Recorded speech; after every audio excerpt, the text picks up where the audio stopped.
Hello everyone, welcome back to Tutorial Millennial channel. In this video, I'm going to show you how to recording on CapCut apps. Let's get started.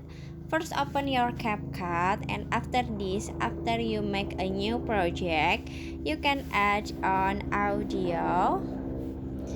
Click on audio, and in here you can see a record. Click on it. And for the record, you just press and hold this button like this. Click and use app and click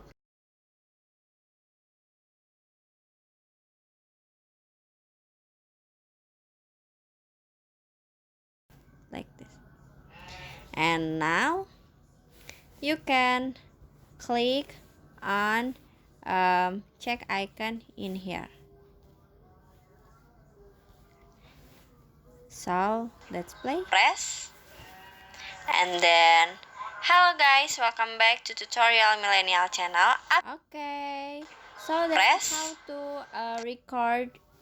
So that how to recording on CapCut apps.